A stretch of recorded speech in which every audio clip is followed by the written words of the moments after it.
Thank you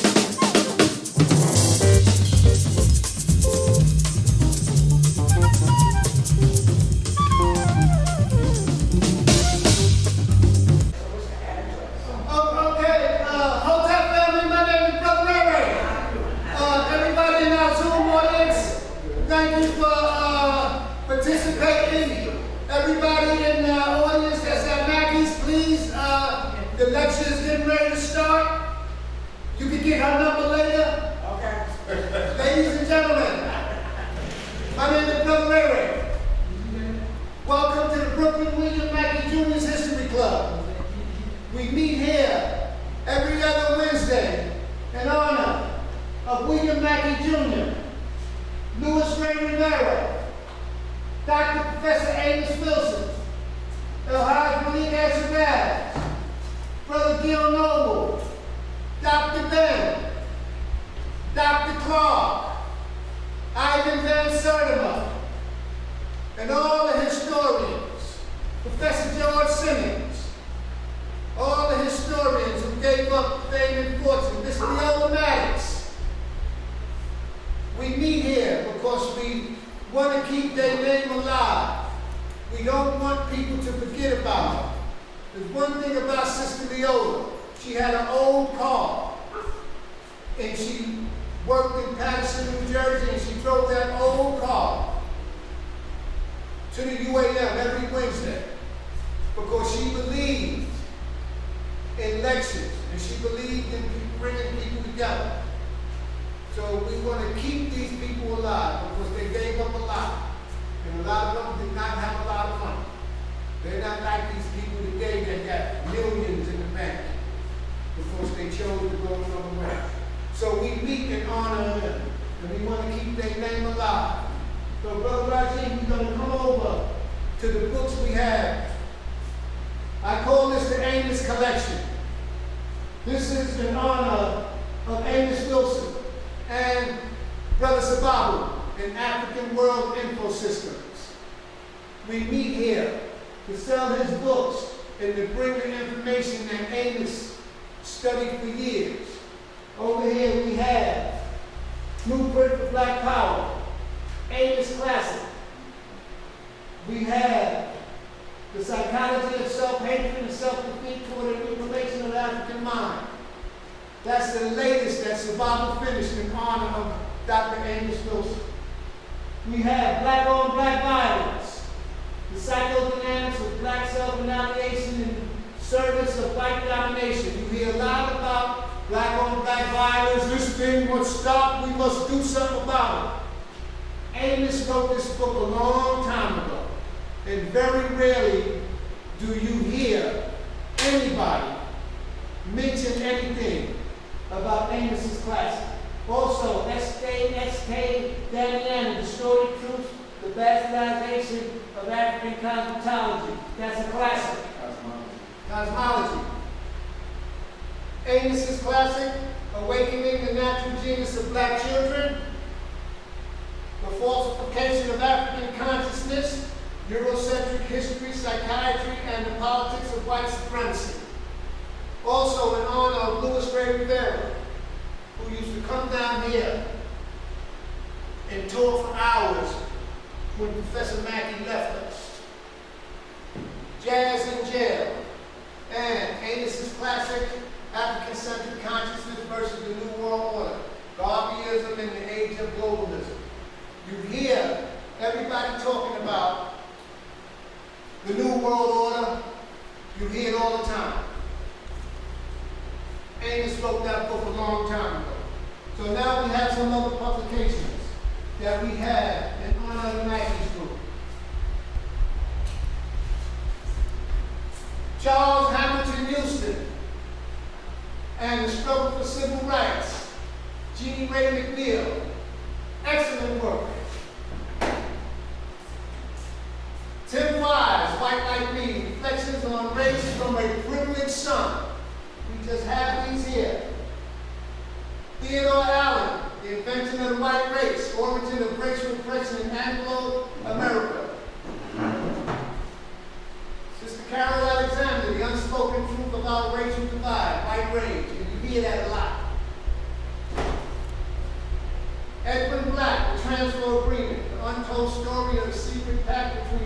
genocide in Jewish Palestine. In honor of Dr. Bennett. And no computers then, black man of the Nile and his family, like the great Dr. Bennett. Excellent. We try to give Randy Short some support. Slavery, Mastery, and the Impact of Religious and Slavery Revealed.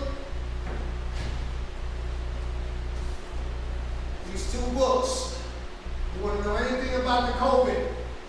The Truth About COVID-19, Exposing the Great Reset, Dr. McCullough and Ronnie Cummings. Also, The Real Anthony Fauci.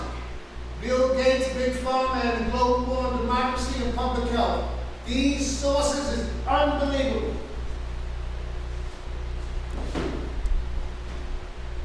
Oh, where's Dr. Scott?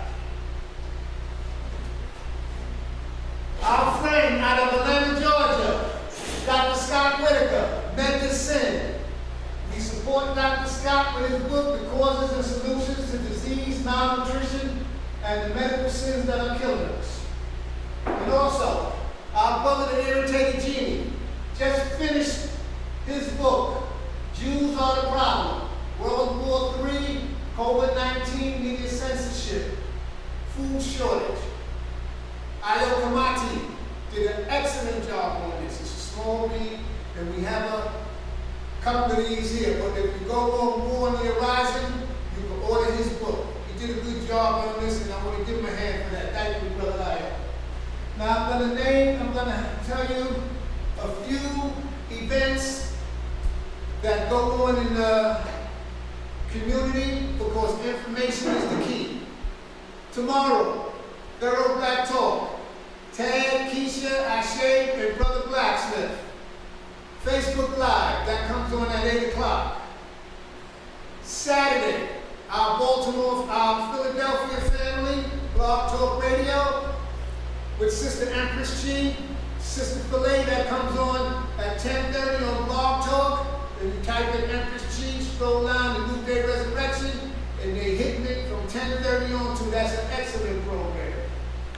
Also, Ayo Kamati Live, SANKOFA Radio, WSYP 95.1 FM, an African perspective out of Birmingham, Alabama, 10 o'clock a.m. on Mondays. Kamati Live, SANKOFA Revolutionary Radio, and his program is good. He talks about his books and all the stuff he's doing. Right now, our brother Darren Muhammad, State of the City, Baltimore, is on Facebook Live. He's on right now. That's our Baltimore family, the brother Darren Muhammad.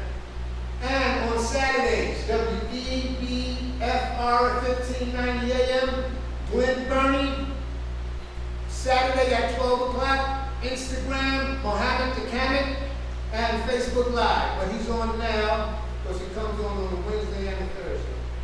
Also, on Tuesday, Dr. Aleem has a program, Your Immunity Project, Tuesday at 7 o'clock. If you put your email in the chat, I will send you the link.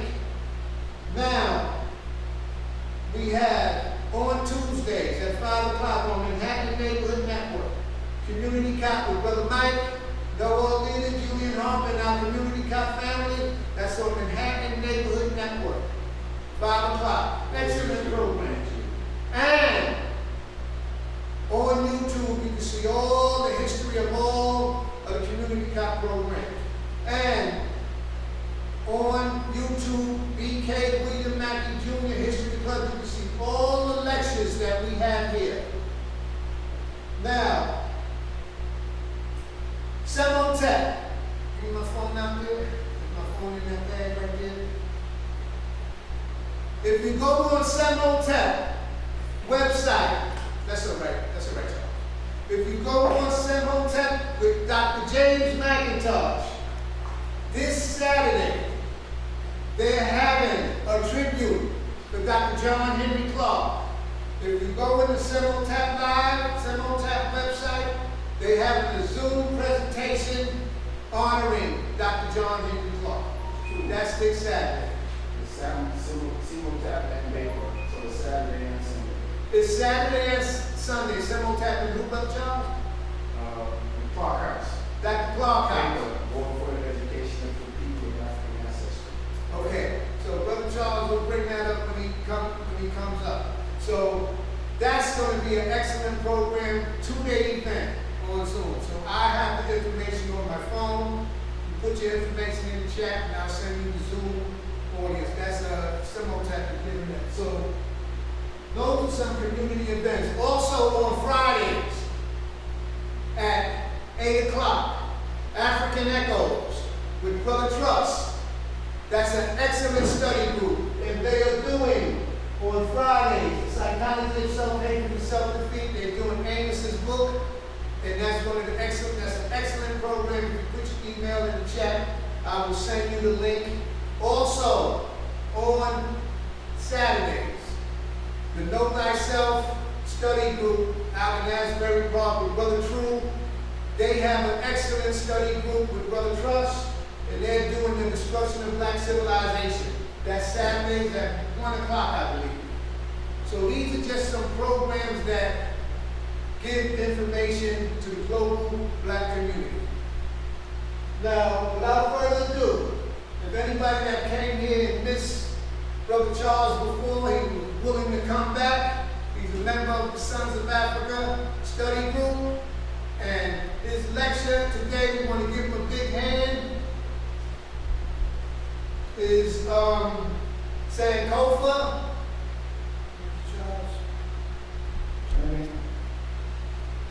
Returning to the source. Here we go. SANKOFA, returning to the source of spiritual and mental renewal. Ladies and gentlemen, give Brother Charles a great big hand. Thank you, Brother Charles. Zoom audience, mute yourself. Sorry for the delay. Thank you very much. What's up, family? How you doing? Make sure the folks cut off there. How's everybody doing? Present and present in person and in the Zoom audience. Today, my topic is SANKOFA, returning to the source of spiritual, the African source. I don't know why they put that in there. The spiritual and mental renewal. So it's an important topic for us because we keep bumping our heads against the wall, and we really don't understand why. And a lot of it has to do with the viewpoint, the thoughts that we're thinking, and how we're addressing our problems, and how we're addressing each other, and why we have problems with each other in these organizations, and with white folks in the greater society. So without further ado, I'll get on.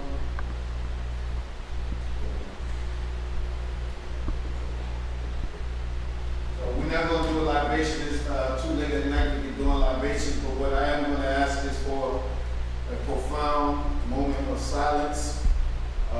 Think of our ancestors, think of the young men and women who've recently passed, and how many of our young people are going to continue to pass, either because of their actions, or their thoughts, or the actions of those who oppress us.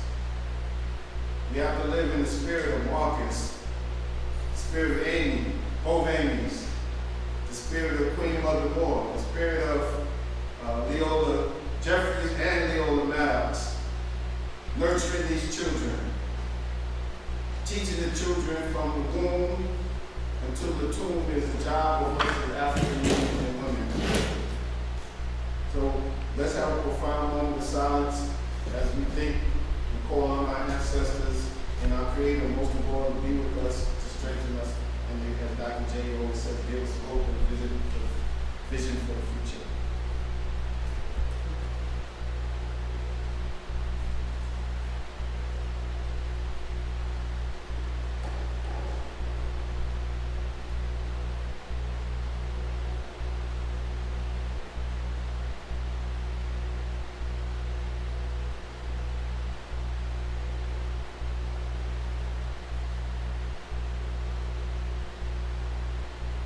Okay. Thank you. So, as I said, the topic is SANKOFA. Rather than give you an introduction about it, I'm going to just jump into it. But as you can see, we're going to discuss why SANKOFA. What does SANKOFA mean?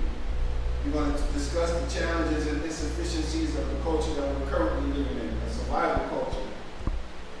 We may or may not, depending on the time, talk about this. This is an alteration of a presentation that I've given before, where I can go more into the evolution of humanity. I may not get into that much today. We're going to talk about the destruction of the African historical consciousness and our mental and spiritual source, and why that is important for us in terms of SANKOFA. What we lost, why we lost it, and at the end I'm going to, and the need for reclamation itself, I'm going to talk about some of these things to help you remember what your ancestors have in your genes. So let's move forward. SANKOFA.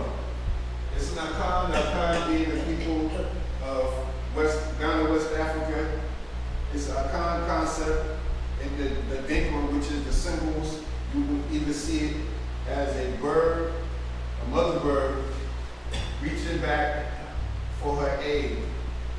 In our case, philosophically, that egg is our culture. That egg is our historical knowledge. You might also see it like this, stylized like this, as a heart. Sometimes you see the full heart, sometimes you don't. But it means go back and fetch it.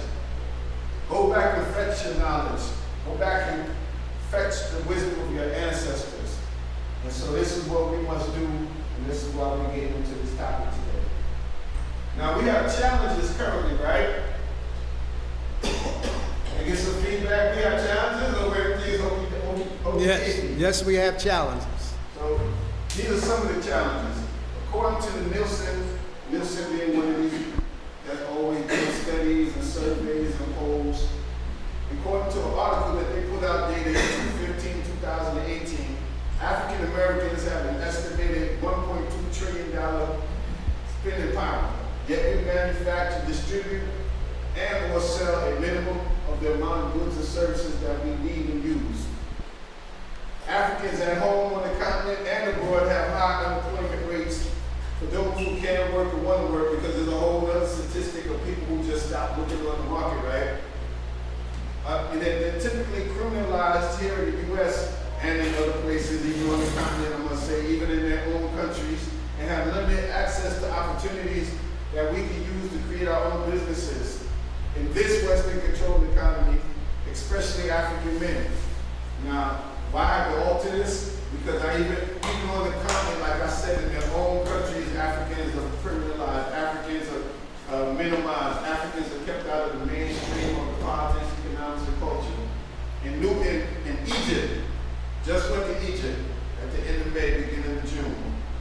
When you get down to where the folks that look like us are, and predominantly the Nubians, you see that they're kept out of the mainstream of the tourism dollar.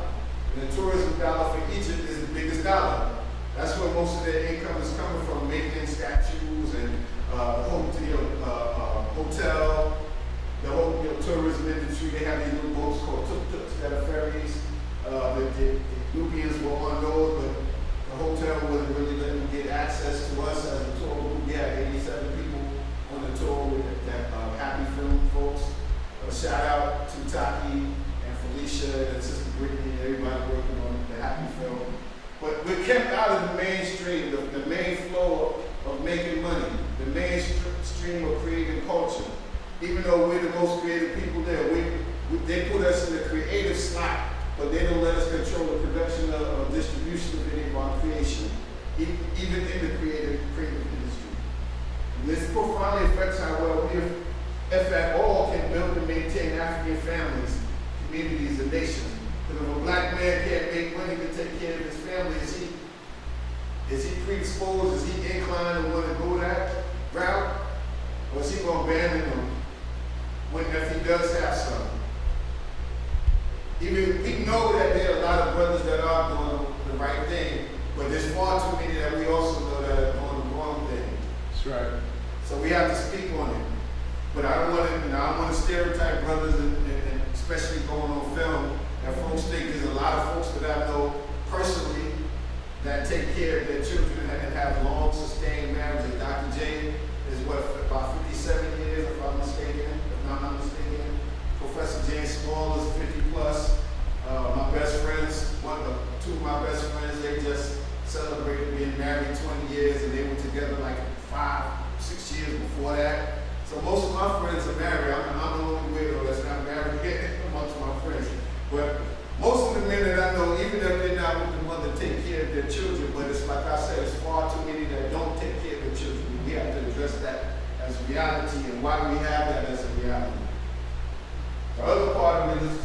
from the economics is how the men think about themselves and family. Further challenges. Africans have minimal access to a 20th century education in STEM or STEAM, as they advocate for arts and sustainable technology, and business and entrepreneurship training that will prepare us to use the resources available to us to build the future we want and deserve. Our social, political, and economic institutions that teach, solidify, and protect our cultures are non-existent. Our values, interests, and principles are not being taught in those that do exist. And we cannot hold our political and social community leaders accountable. Big challenge. We know how to harness the latent talent, skills, and knowledge we have in our communities, and at the same time, use those. We have minimal access to the know-how to harness the latent talent, skills, and knowledge we have in our communities. And at the same time, these same talents, skills, and knowledge are, when they're developed, being used to build other folks' communities, businesses, and economies. And as often, if not always, to our own detriment. Further challenges. We know in most black populated areas, there's problems with clean water, a la Flint, and other places. I know when I go to Jersey, I definitely don't drink water anymore. I know that when I go down to Washington, D.C. or Baltimore, they tell me don't drink that water that comes up the Potomac River, and it's predominantly black populated areas. So clean water, clean energy and electricity, and other natural resources, which in our native home of Africa are in abundance, and in rural state we don't have access to in most of the population. Even on the continent, when you go to Lagos is filthy. And most of the developed cities don't have an underground sewage system. Sewage is just like at the curb. They have like a gutter at the curb. They don't have an underground sewage system, and they have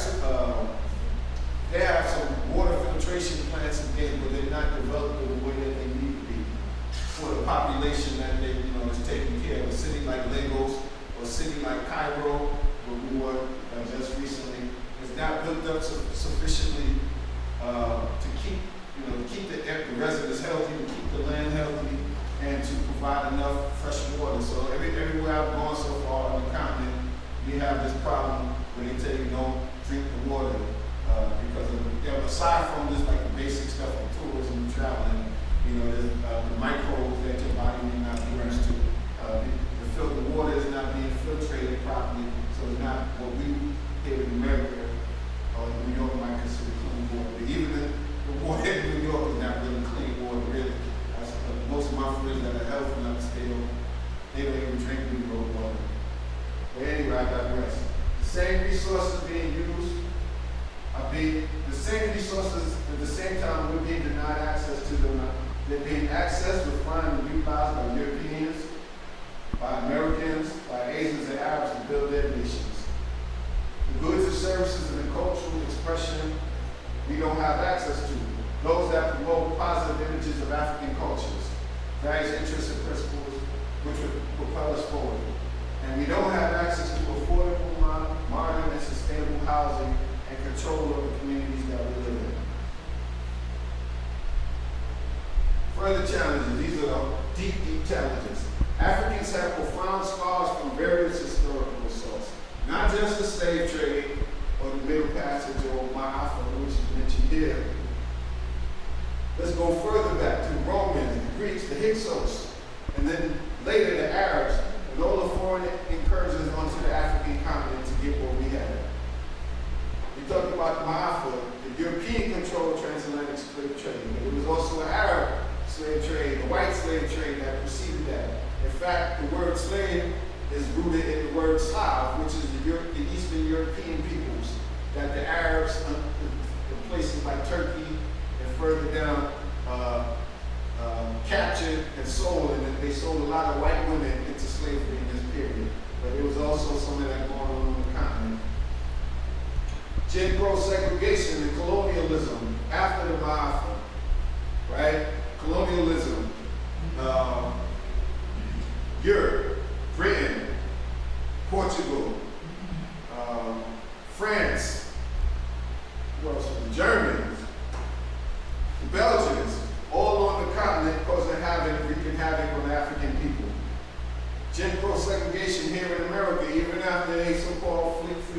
slaves, which they didn't do. Lincoln only let the slaves in the southern states that had seceded from America free, with the idea that that was an Emancipation Proclamation, with the idea that that would put some fear into the southern states that succeeded and formed the Confederacy. And black folks fought in that war, by the way, the Civil War, on both sides.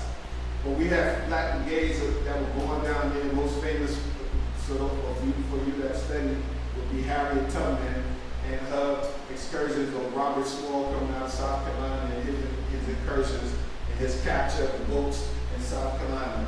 But after the Civil War, there was Jim Crow segregation that still, for the most part, kept us out of the main flow of politics, economics, and culture.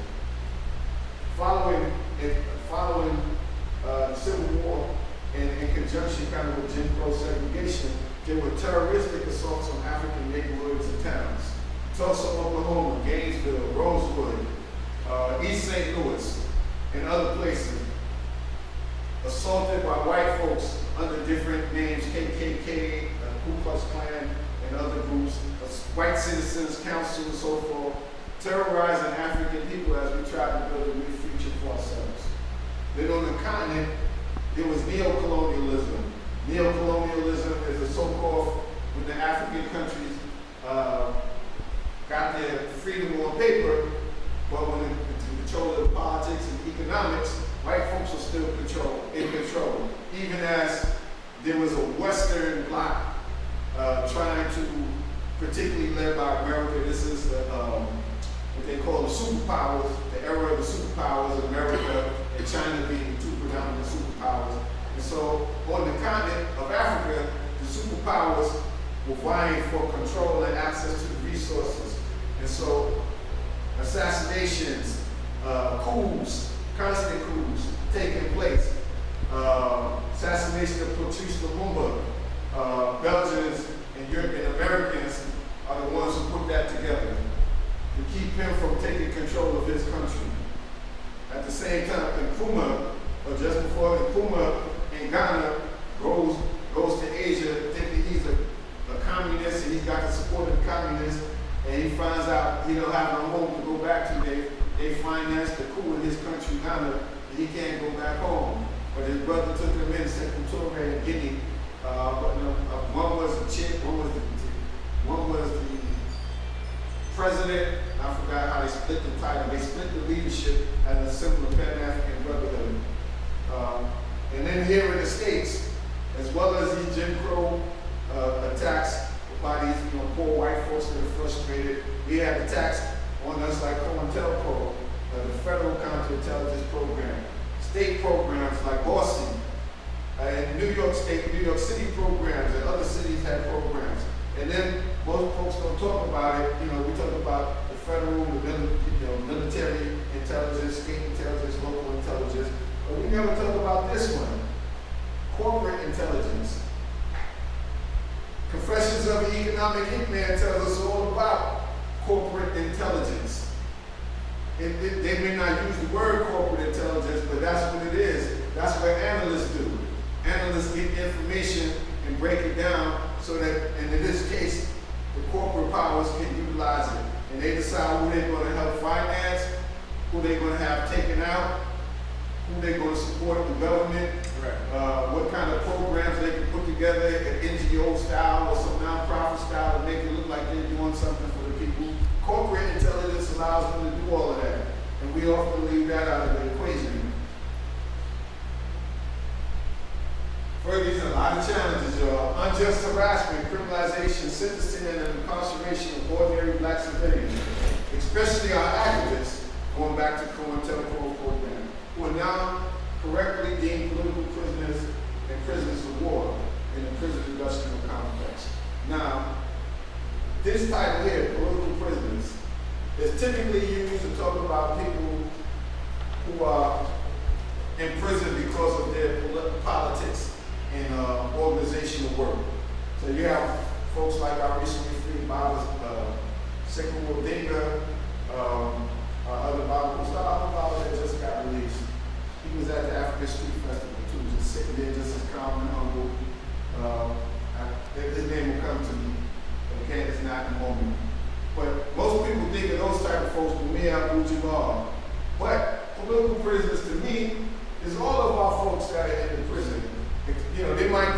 did something to deserve to go to prison, but most of our people, because of their economic and political circumstances, that's the reason why they're in prison. So I deem all of our brothers and sisters on lockdown as political prisoners, not because of necessarily their ideological beliefs, but because of the politics and economics. It almost demands that they be kept in prison, just like it demands that we be kept in inferior schools, just like it demands that our health care be unequal. That's politics and economics at work. This is on top of all the very and multiple personal traumas that we have, that we face daily. Our family dysfunctions, the rapes and molestations, the incest, the abuse, the drugs, the sex trafficking in our community. All traumatizing our people. Trauma on top of trauma. Trauma on top of the ma'afa. Trauma on top of your mother and father's problems. Other communities already have plans underway to push Africans out. Not only the urban centers, but out of the places that we've lived on for millennia, on the continent, on the different Caribbean islands, Australia, all over the place. They want the land that we have. They want that beachfront property. They want those minerals underneath the land where we are. These plans include gentrification, they include redlining, mass incarceration, and depopulation using warfare and disease and outright murder. And we, to succeed in making a dramatic change, we need to make dramatic changes in our thoughts in order to change our actions and how we view these things. Right? So I'm telling you, the current methods don't work. Anybody disagree with me on this? This blind allegiance that some of our folks seem to have to the Democratic Party and voting as our primary option. Blind allegiance, even despite Joe Biden not fulfilling his HR 40 degree, despite Gregory Beats passing or pushing HR 6,660, 6600 against the Ethiopians to try to stop the wars between Eritrea and the folks further up and Ethiopia. But they're penalizing Ethiopians. They're taking away African income that they may have in U.S. banks. We keep thinking, and we will have fights, ideological, turn into physical fights over whether capitalism is best or communism is best when neither one was made for African people's benefit. Communism, we should know right now that's not in the African world. And communism, one of its first precepts is that the belief that there is no God. That's not African at all. So we should have wiped that off the board a long time ago. People would try to pretty it up and say African socialism and some of these other things, but some of the basic tenets of these ideological beliefs are just wrong. Capitalism, putting resource acquisition, wealth acquisition above people, above animals, above land, that's just wrong. And if you study yourself, if you study your people, you will understand why I'm saying it's wrong. And finally, marching, rallying, and protesting. That stuff is good for some things. It's good for letting people know that other people feel like they do.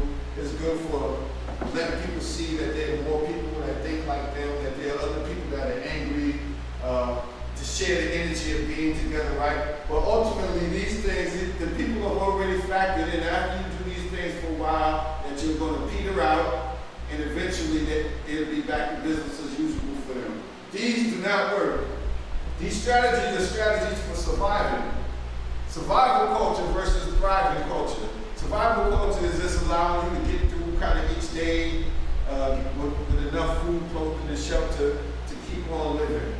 We need to thrive, African people. We need to thrive. We need to be able to get in a space where we could lay down what we're going to do, that the Native Americans and other folks say 7 generations. That's the kind of space that we need to do in terms of our thinking.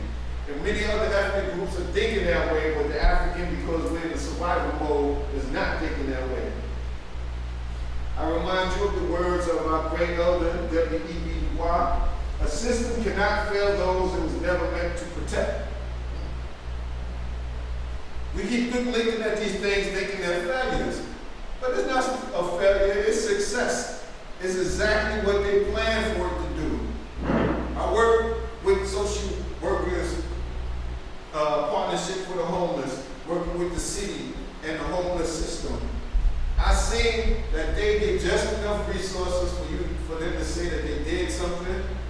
but not enough to really truly move things forward, to eradicate it. And this is whether it's foster care, whether it's health care, or any other care. When it comes to our people, the system is built to say that, hey, they did something, that some little white lady is usually in charge of these organizations. When you go up to the top of the not-for-profit, is a little white lady with, as irritating Gene might say, small hats. Even though the ladies don't wear hats, they wear wigs. Small wigs, I guess you could say. There's always a little Jewish lady at the top running things who don't really need the money, but it's more of a prestige and social phenomenon. In other words, amongst the rich, they like to play like they're philanthropic when they're really just showing out, keeping up with the Joneses, as it were.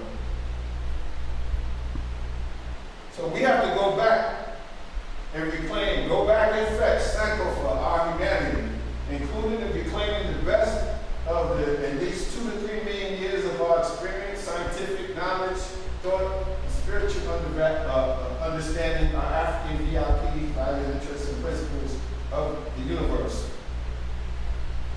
I'm not going to go too much into this, but these are the early man evolved distinct from his evolutionary cousins, the apes and other hominids, on the African continent and dispersed through the world. Amongst these are Australopithecus, afarenses, Homo habilis, Homo erectus. Homo habilis is handyman, Homo erectus is upright man, because Homo habilis would still sometimes get down on all four. But Homo erectus is man upright, straight cock, straight back, walking just solely on his feet.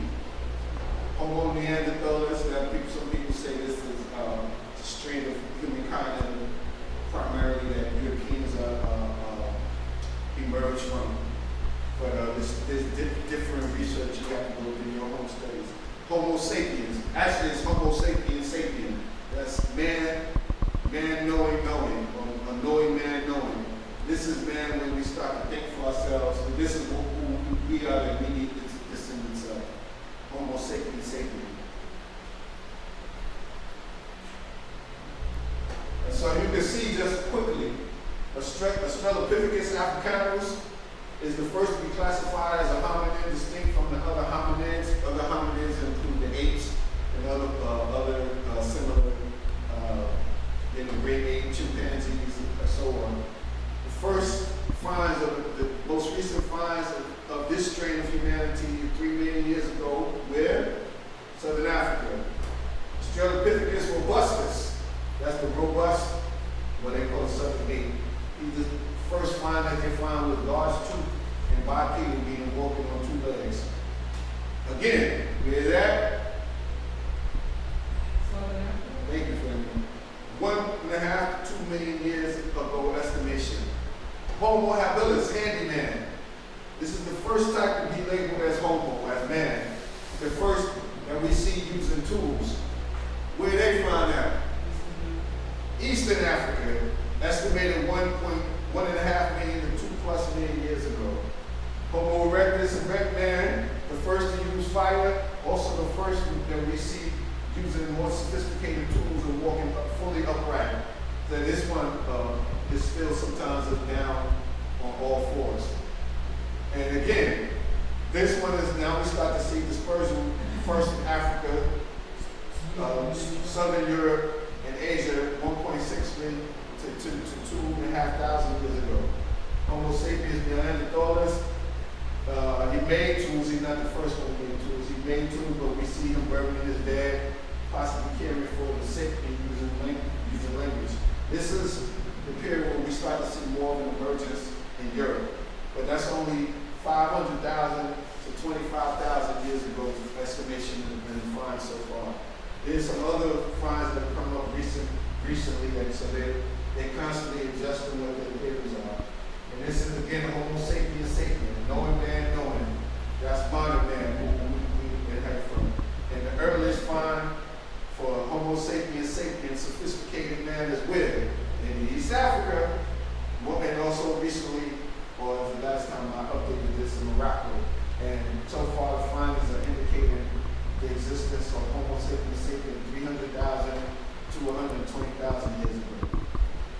we see that for most of mankind's existence, we've been on the continent and emerging from the continent of Africa. And these are some, these actually should go on to the next slide. These are some resources that we want to take a picture of those quick.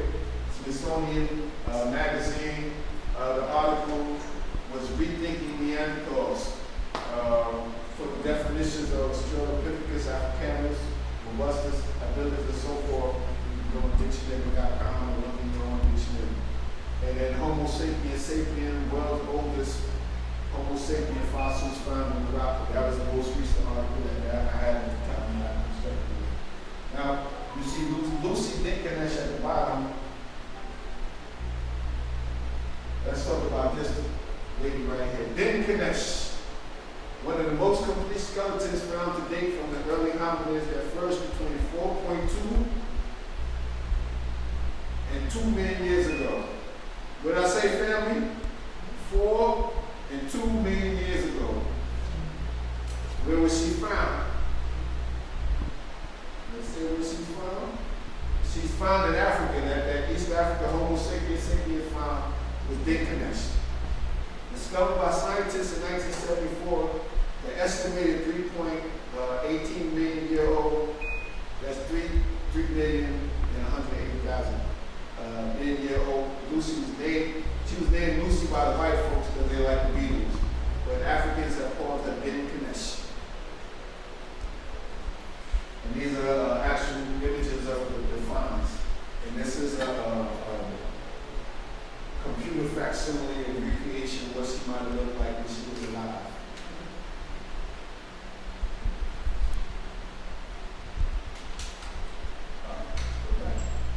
So we talked about humanity. So humanity dispersed and became nomadic herders.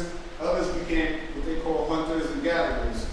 And eventually some began to gather together to form civilizations among the world's great river systems.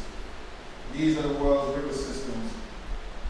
So you see in America, the Mississippi and Missouri rivers, and what you would call Alaska, the McKenzie Peace River Valley system. In South America, the Amazon. In Europe, on a small island, of course, the United Kingdom, in Thames, and there's the River Seine in Western Europe, the Rhine in Germany. And then we get to Africa, the Congo, the Nile, the Congo and the Nile, and we also have lake systems. In Europe again is the Danube and the Volga. And then here in Asia, I can't pronounce the name, Obitrish, the Ganges in India, Yangtze in China, Ruan in China, Medina, I'm not sure what that is, I think that's part of Russia, Medina in Russia. So humankind gathers around these rivers because of what? Water, fresh water, as opposed to stagnant water that you might find in the lakes or salty water too filled with saline. They gather around these river valley systems because it's fresh flowing water that they can drink, and they build their communities, their civilizations around these river valley systems. This is a great book, Nile Valley Contributions to Civilization, and the Nile Valley for us as African peoples is important, not because it's the first African civilization. It's not the first, and we need to make that clear. What the Nile does, the Nile is the crystallization of previous African values, culture, economics, and principles into what is called a classical African civilization. So there are other civilizations that Africans had prior to the Nile, but this is like the apex of our civilizations, the capstone that it was. And we see here, we talked about the Nile. This is the Nile seen from the viewpoint of how it flows, because it comes up, it comes down into Egypt. Even though Egypt on the map is north, the way the Nile flows, like all water, it flows down, the path of least resistance. So the path originally that the Nile starts from is in Central East Africa, coming down, other cataracts joining, the Blue Nile. Blue Nile, what you see, first cataract here, second cataract. And it flows down until it reaches the Mediterranean Sea. So the culture didn't start down here. The culture started up here. It flows down the Nile, flowing with the Nile River. So we have to understand that. That's why many of our historians these days flip Africa upside down, because we need to understand that the culture comes from the south and Central Africa and East Africa to become the crystallization of this culture that we know as the Egyptian civilization or Kemetic civilization.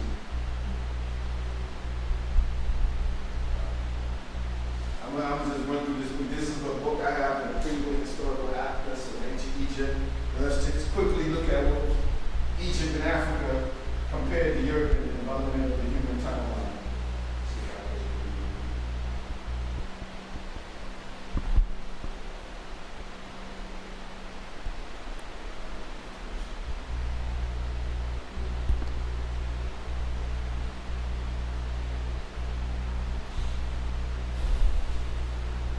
So 5,000 before, when people say BC before Christ, the more scientific term is BCE, before the Common Era. 5,000 BCE is the earliest Egyptian settlements. Remember, Egypt was a crystallization of what occurred before, so there's civilization going on in Africa way before 5,000 BCE. You see the Nakada 1 artifacts apparently throughout the south, southern Egypt. Nakada 2 artifacts apparently throughout Egypt. 3,000 before Common Era. Major towns in the south associated with the elite burials. 2950 before Common Era. Earliest written text from elite burials down in Abydos. We actually had a chance to visit Abydos on this previous visit. It's amazing when you see what is named Valley of the Kings. They have a mock-up of what, where all the tombs are, in the place where you walk in. They have like a reception hall with the bathroom and stuff, and then you go out back through that to the actual where the tombs are. And the mock-up is amazing. In this space that must cover several miles, you see all of these things built down into the ground for each one for a different king. I lost count at about 50 or 60. Built down into the ground. When I prepare my slides for that, I'll invite you guys to join us so you can see some of the images. 2900, Namor Aha is the first king of all the first king of what folks call Pharaoh, but in Medunetia, the proper term is Mesupidi. He's the first Mesupidi of all Egypt, and we see his royal burial at Abydos. So all of this human history from 5,000 down. What was the proper term? You said the proper term is what? Mesupidi. Now let's slide over a little bit so you can see. Honestly, this is what was happening in Europe at the time. Nothing. Because this refers to Mesopotamia and some other lands that are not really Europe. Those are more what they call these days the Middle East, which we jokingly call East Africa. But most of those folks down there was our folks. Mesopotamia, Gilgamesh or king of, I think that's War. Sargon, king of Akkad, builds an empire in Babylonian and Assyria. All of this is nothing to do really with Europe. That's why they had to add that Mid East business on there. Most of these folks look like us or the derivation of us or a mix of us with Arabish looking peoples or Asiatic peoples. So, and it's sparse. It's very sparse. There's nothing really going on in Egypt. Europe at this time. Let me just zoom ahead. Okay, this is a better picture. Gilgamesh, king of Uruk, that's what it was.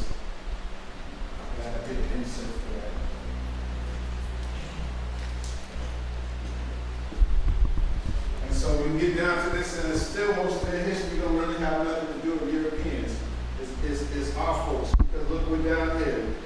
1490, at the end of this period, Army of Tutmosis I marches to Mitni. That's us. Thank you.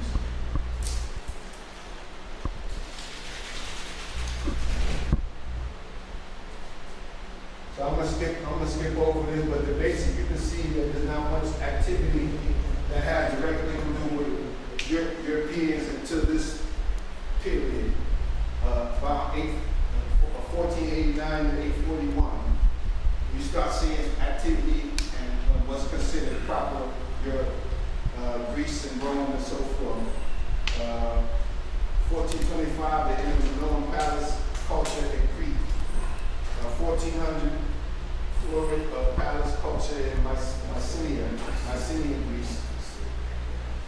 So, for 5,000 to 1,400, that's how many years? That's 3,600 years of culture and history before there's really any significant activities in proper Europe, Rome, Greece.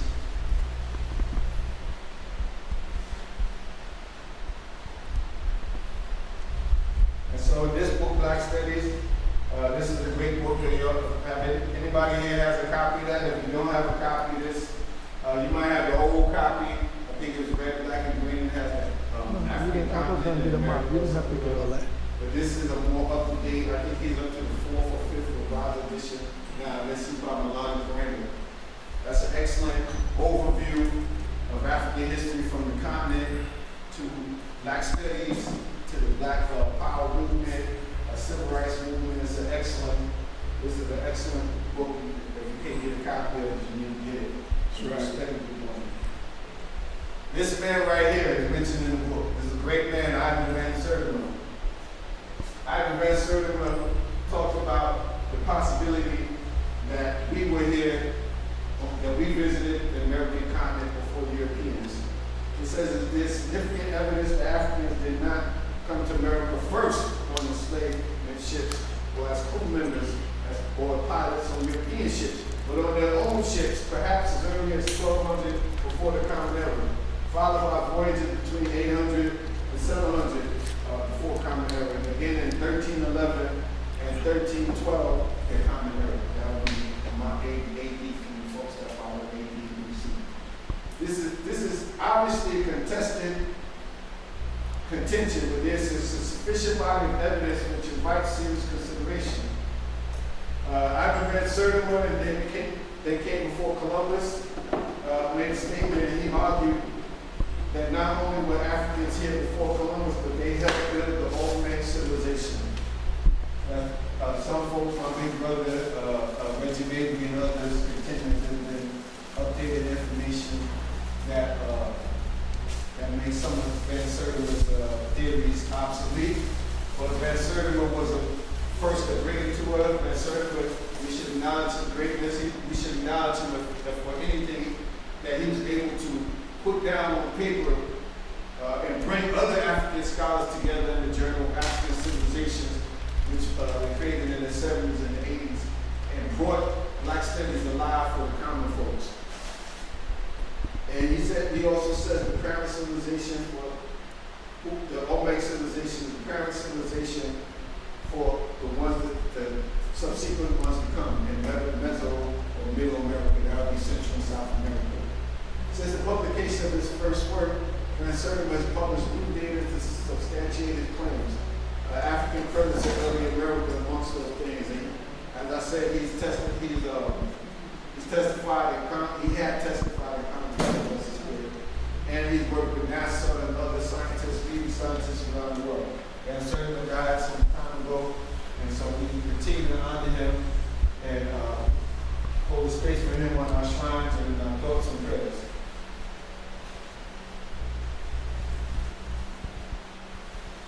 Now, let's talk about the destruction, and we're going to get into why there's a destruction. There's a need for destruction of Black civilization. These things, these are the tools of mindful capitalism, European Renaissance, and whatever. All of that coincides with the Napoleonic incursion into Kemet or Egypt in 1884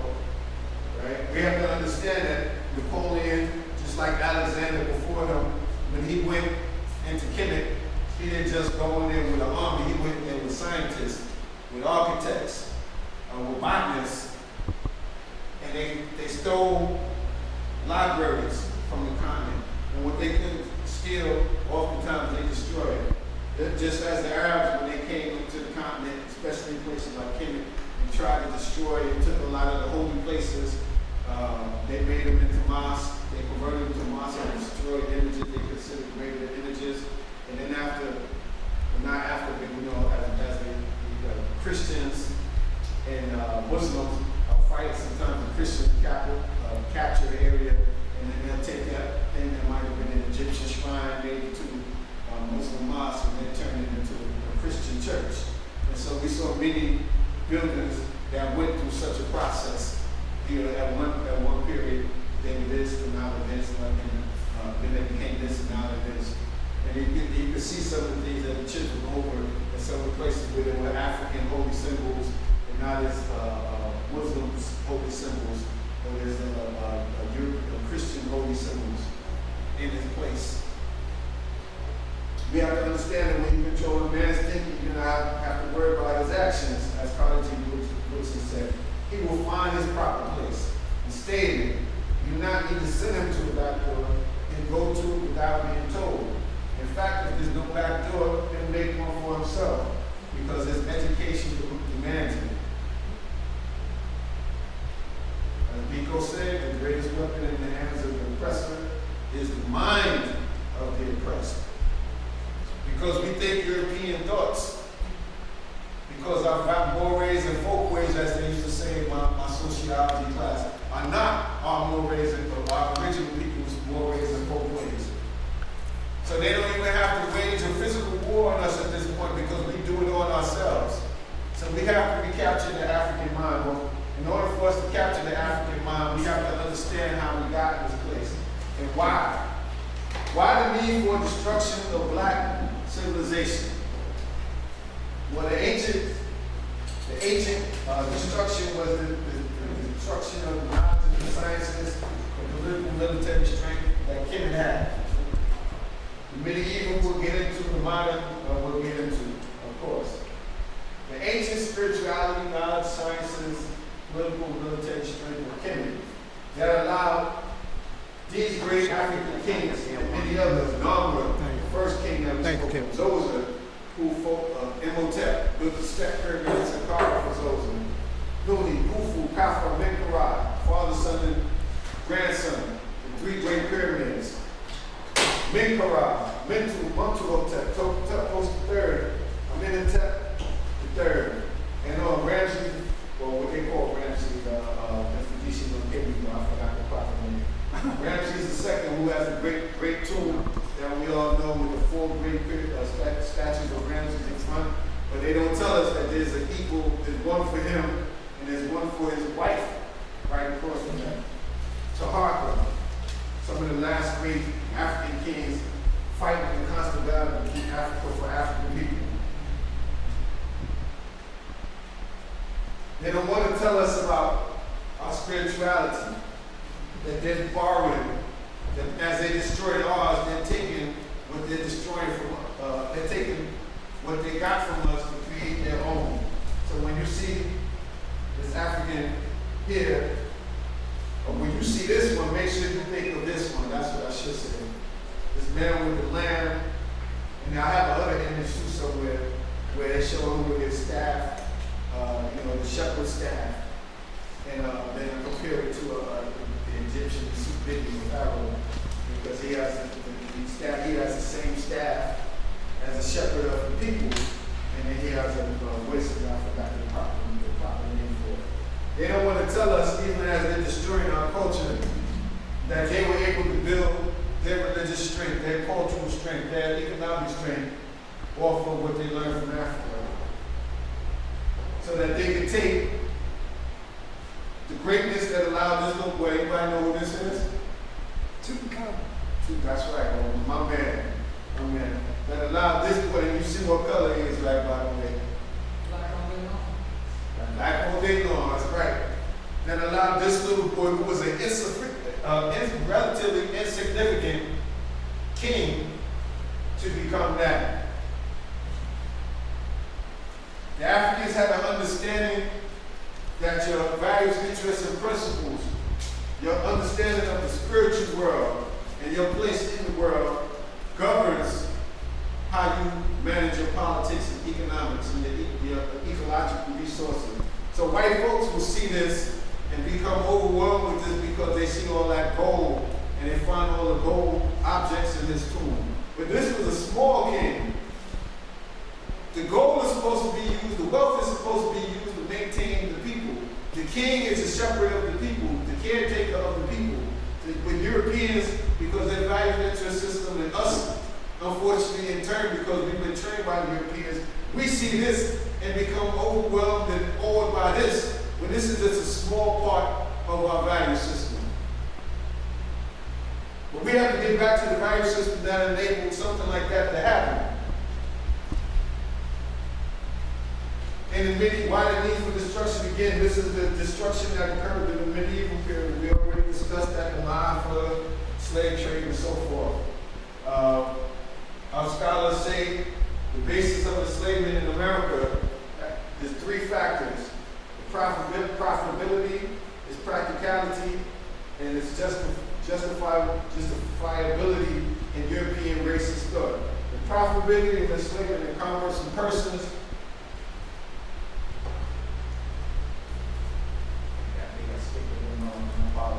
In Capitalism and Slavery, Eric Williams shows clearly the contributions of the system and the trade to capital accumulation and economic development of white folks, particularly the white folks of England.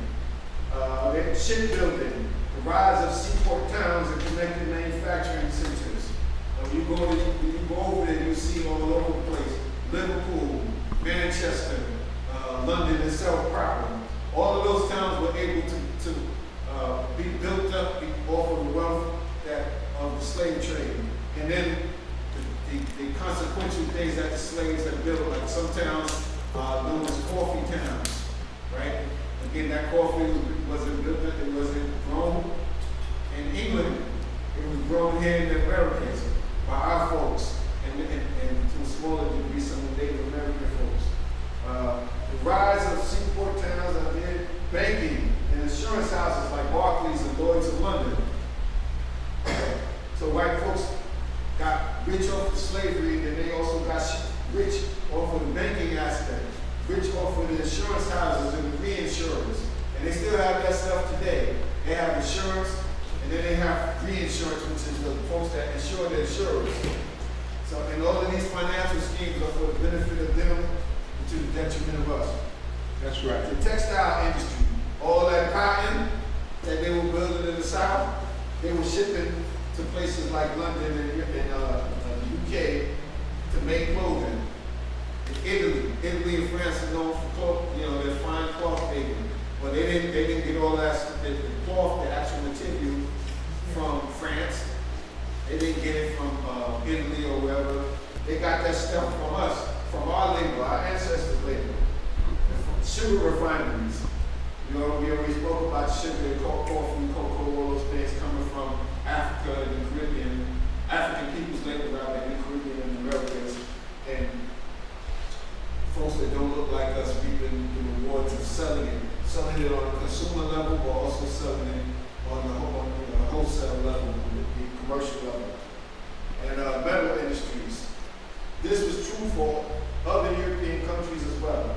The U.S. profited from the system of enslavement and its commerce in persons, both as an economy and as a free, independent part of the world capitalist system. In the USA, the slave African was profitable on three basic levels. As a commodity to be sold, this was as an object of labor to be rented, because some people rent it out, like the story of Lula Equiano, and even Harriet Tubman to some degree. I was just watching Harriet Tubman with Cicely Tyson, and I remember seeing that she was rented out, her labor was rented out. And a lot of the port towns, the port cities, they rented out their enslaved Africans to work on the boats or to work at the docks. And then they expected a certain amount, and if they were nice, they let them save up some money of their own. And three, as a producer of cash products such as cotton, sugar, tobacco, and rice, and other things, indigo and other dyes, and things like that. First in New England and New York, and then in the South. And there's some other things, but we're gonna skip past that because I want to get to what time we have? It's 9 o'clock. 9 o'clock, so I want to. So now, we talked about medieval period, we talked about the early period, now let's talk about the modern. The modern period, Africans' destruction must be kept, civilizations must be kept destroyed or minimized because of oil, the raw minerals, resources that they need for their technology, and of course gold and silver and other rare minerals. This is an image that we have of Africa's resources. This brown is limited agriculture, of course, because that's the area that's been pretty much desertified, turned into desert. The green is subsistence agriculture. But let's get to these: bauxite, coal, diamonds, fishing, gold, iron ore, natural gas, the oil, petroleum, uranium, and other minerals. In manufacturing, there's a few manufacturing centers, most of the areas where whites or Asians control resources in South America, South Africa, Cape Town, Victoria, Johannesburg, Nairobi, Kenya, which is right now, more Chinese in that area, Lagos, still going to be Africa, but Lagos is pretty much a baby of the United Kingdom, and we have to add points up here. But Africa's resources are what these white folks and these Asians want in the modern times. And they will do anything to keep our civilization from being stable and flourishing to get these things. This is another diagram of oil production. That's these here. These are places where there's major oil production. Gas production, that's the light brown one. Diamonds, uranium, copper, manganese, iron ore, and gold. And all over the continent. All over the continent. This is why Europeans and why Asians want our land, want our resources, but they don't want us. And they think very little of us. So, excuse me, these images might be disturbing, but you need to see this because this is the white man. This is what the white man would do to our little sisters. We treat them like whores. And we think that Chinese man is going to be different. I got to do the awakening for me. PLO Lumumba said, I could see the Chinese coming. I'm not telling you not to trade with them, but be careful because all of them started with trade and ended with conquering us. That's how the white man made his incursion into Africa, and that's how the Chinese are making his incursion now. And if you thought it was just the white man and that the Asian had a more beneficial look at us, look at this crap, look at this yellow cracker is going. He's doing the same thing to our sisters that the white man did.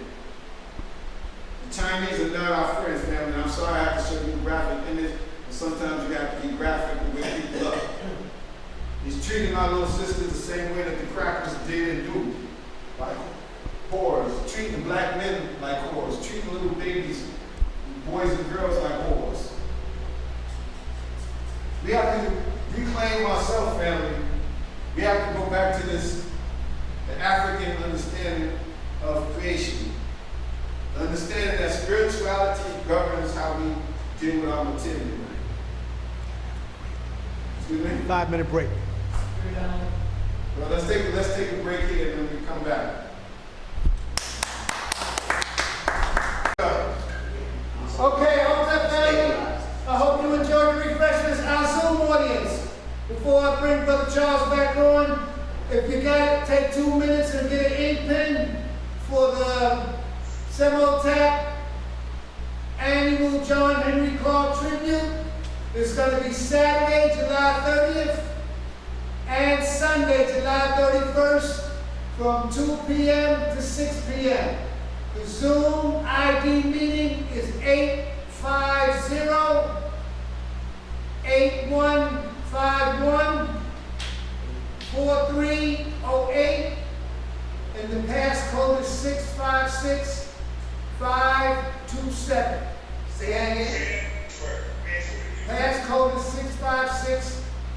527. And to zoom in by phone, it's 1-646-558-8656. This is the Semotep 24th You annual, do the password again, Ray, you say 24th annual tribute to John Henry Clark. Okay? 6526. We're gonna bring Brother Charles back on. Ladies and gentlemen, mute yourself in the Zoom audience. We're gonna bring him back on. Thank you very much.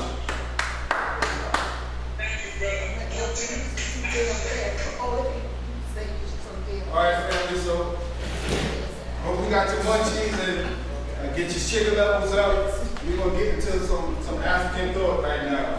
6565. So we have to, sisters, Hold on. we have to reclaim self. Starting with our African understanding of what creation is and what it's about. As I was saying, spirituality. When I showed you that picture of King Tut's tomb with the gold, spirituality is the basis. Our understanding that we are not just individuals, we're not just here to accumulate wealth.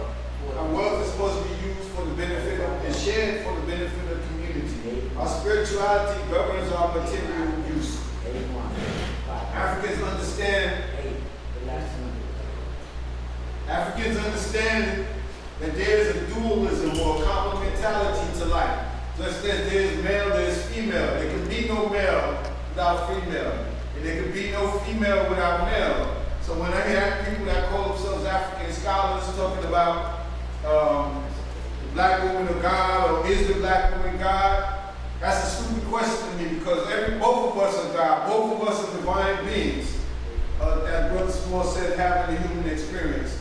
So to argue about this argument that's kind of like what came first, the chicken or the egg, well, we know that there's no human life without the woman nurturing it in her womb, without the universe nurturing it in his womb. But the life, the seed needs to be nurtured or fertilized by the male energy in order to have life. So to argue whether which one is God, is the black man God, or is the woman God, or is the man God, is God a man, or God a woman, is a stupid argument. It's both. There could be no one without the other. There could be no so-called good without some so-called evil, right? Now we tend to think good and evil. We think, first of all, because we've been so indoctrinated with Christianity, we think Christ and Satan. But there's some destruction in order that new life can be built, right? Don't trees rot and go back into the ground, and the trees nourish the soil so that the soil can grow up new trees and grow new nuts and plants and foliage that the animals can feed on. Then the animals die, and eventually, after they've given birth to a generation or two of pups, and the animal goes back into the earth, and then the lower animals eat that animal until it's down to where the insects eat the animal, and then when it's down to where the microbes take up the rest, the microbes go into the soil and nourish the earth again so that other life can. We tend to think in Christian terms, but so-called good and evil is deeper than the Christian terms. It's deeper than that stuff that we've been indoctrinated with. When I think of good and evil, and we'll get into this fact, we're talking about chaos, balance, chaos versus order, balance versus imbalance, and so forth. The African concept of God is not this God that exists outside of me. It's the God that exists in you. The God that exists in you and me. And that's how we learn when we talk about Ubuntu, we're going to a little further. This is how we learn to have respect for other life. So when those that are considered inanimous or the traditional African religious practitioners, they know that there is God not just in human beings, there's God in the earth, there's God in the water, there's God in the trees. Because all of that is the essence of our Creator. There's a deeper understanding of God than what Christianity or even Islam or some other religions teach us. God is in everything because everything is in God. Y'all feel me? Yes, sir. Y'all feel me? Our brother Mike, y'all feel me, sisters in the back? Y'all feel me, people online? Yeah. We have to have a deeper understanding of what it means to be God. And what it is, what God is, right? The African understanding is that there is a circular nature of human existence, that we're in the immaterial realm, or the realm of the ancestors, the creator, and the other beings. Then we come into life, we're born into life, and we become young people. Then we become adults. Then we become senior citizens. And then at some point we return back to the source, back to the ancestral immaterial world. We understand that life is a cycle. And we come back in several cycles. Some of us come back, and depending on what tradition, as the grandchildren or great-grandchildren. You know, some of us come back because we didn't learn a particular spiritual mission that we were supposed to in this lifetime. So we have to keep repeating the class until we learn the lesson. Right? And that's just dependent, that's dependent on the different culture, how they see the cycle of life. But in all of them, there's an understanding that this is the cycle of life. Why and wherefore might vary by ethnic groups. We understand, because we understand God, we understand man's relationship to the rest of nature, aka the Netchers in Egypt. The Netchers, Osiris, Hathor, Ptah, I'm jumping into my Orishas. Right, but it's all the same thing. The different expressions, the Netchers are in Egypt.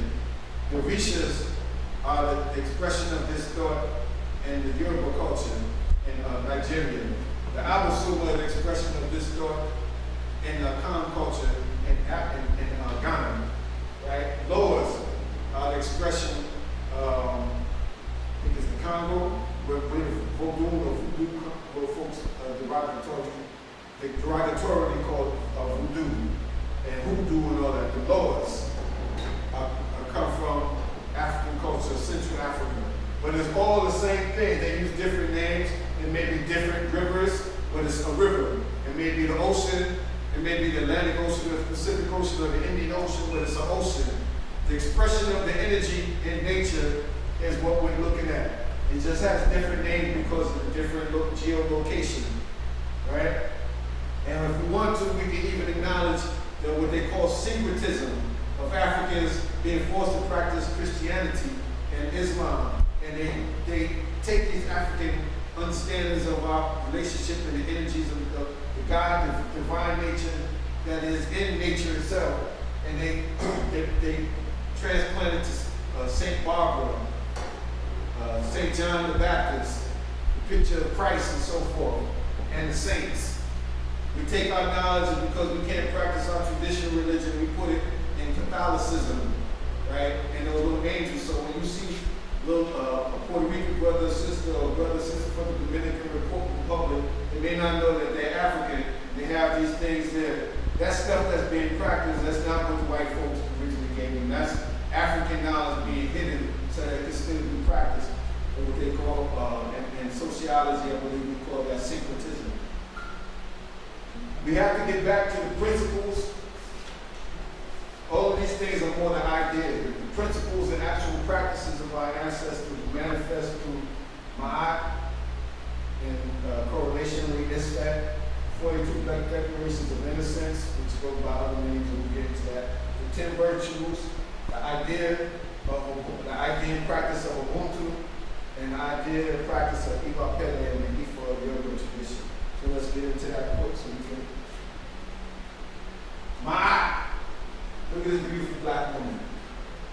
Ma'at is the expression or nature of truth, justice, balance, harmony, reciprocity, give and take, and order in the universe.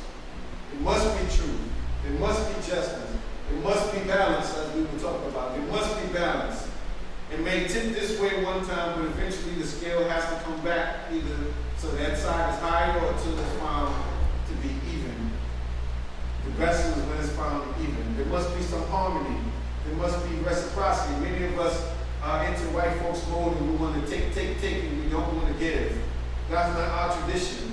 And so when we like this, then we have corrupt politicians. Then we have corrupt pastors. I was just watching an article. There's a pastor that got robbed out in Canarsie while he was live in the pulpit. What pastor we're supposed to be having gold chains and rings like that. See, this is why we have a problem.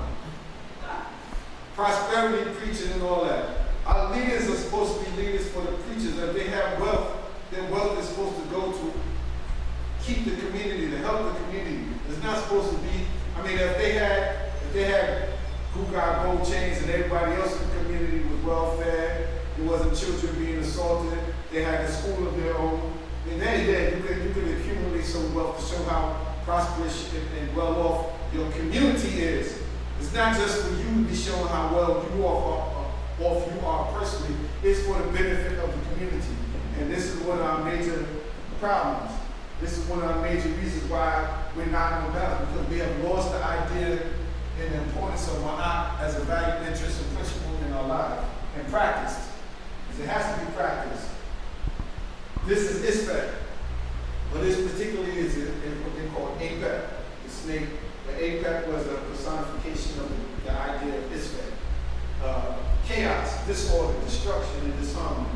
And even though we prefer order, and sometimes there does need to be chaos, because there's actual organization in having chaos. And just like some things expand and contract, sometimes you need order, sometimes you need disorder. But when disorder is way out of whack, it's time for us to pull back in and call in that principle of Ma'at. So just briefly, Isfet was thought to be the counterpart of Ma'at. According to ancient Egyptian beliefs, Isfet and Ma'at built a complementary and also paradoxical dualism. One could not exist without its counterpart. Isfet and Ma'at balanced each other. Ma'at was to overcome Isfet, that which is evil, disharmonious, and troublesome. Isfet was to be overcome by good and to replace disunity with unity and disorder with order. An Egyptian king, or Nesuk-Bidi, a new word for the day, was appointed to achieve Ma'at. This was the purpose of our leaders, to bring order, balance, harmony, reciprocity to the community. Which means he had to keep and protect justice and harmony by destroying Isfet. A responsible kingship meant that Egypt would remain in prosperity and at peace in Ma'at. However, if Isfet were to rise, humanity would decay and would return to a primordial state. Decay was unacceptable as a natural course of events, which meant that the world was separated from the cosmos and away from order. The universe was cyclical, meaning it had repeated sequences, the daily sun setting and rising, annual seasons and flooding of the Nile. On the other hand, when Ma'at was absent and Isfet unleashed then, the Nile flood failed and the country fell into famine. So again, that cyclical nature. We understand that there has to be cycles. There has to be cycles when the water goes down and the water rises and inundates the Nile River Valley and builds up silt and makes the soil lush so that we can farm. But then we also have to plan for the periods when the Nile River has receded and there's a dry season, so we have to store away grains. And our ancestors were able to do what they did in the Nile Valley because they studied the cycles. They studied the science of nature and knew when these things were going to occur, when the stars were going to be in certain alignment, when it was going to be rains or not rains, a dry season, when it was going to be hot. The whole subject, the whole science of weather emanates out of the study of our ancestors. The whole science of astrology, and astronomy more importantly, is our ancestors striving to understand the universe and how it works and how to work in their place in the universe in a harmonious way. This is what we have to get back to, not the accumulation of capital until we exhaust all the resources and burn out the land and kill all the animals and poison the human beings on the earth. This is the understanding that we have to get back to. Now, the next principle in practice, 42 laws of Ma'at that coincide with Ma'at. This is not a real great copy, but this is the papyrus of Ammon. And this lays out each of these are 42 declarations. You see 42 people here, and each of these is a declaration that you were supposed to be able to say at the time of your passing. And let's give us a zoom in on it. You see, this is a judgment scene. The feather of Ma'at is weighed against the human heart of the person that's deceased. And our great knowledge system, mystery system, that the super the pharaoh, and that all the priests were trained in, and all the viziers and all of the, and in Egypt they have what they call nomes, which are the different territories, which would be like Bed-Stuy, House of Brownsville, Ocean Hill, Brownsville, so forth. They had, those were called nomes. And every leader that was in charge of a nome had to go through this system to learn the sciences, but also to learn that the moral ethical principles that are in the 42 laws of Ma'at, so that their spirit, when they transverse to the ancestral realm, and then in Anubis, and you see Tahuti or Toph here writing down what the measurements are of the heart. This is the heart. This is what you call the little case that you put the heart in. Karupic jars, I think is what they call it. They have the heart and other organs inside of it. But the heart is weighed against the feather of Ma'at for balance. And if you're found wanting in this creature here, I forgot, I'm not sure if this is Sadek or Sobek. In the mythology, he would take he would devour your soul. So you would hope that your heart is found wanting so that you can go on to the ancestral realm, and this is for this lifetime. But the deep thought was that you always had to follow these principles or be able to say these principles at the time of your judgment. And what were these principles? Some of these might look familiar, at least 10 of them. I have not committed sin. I have not committed robbery with violence. I have not stolen. I have not slain men and women. I have not stolen grain. I have not purloined offerings. And this is important. Offerings are what are laid at the holy altar.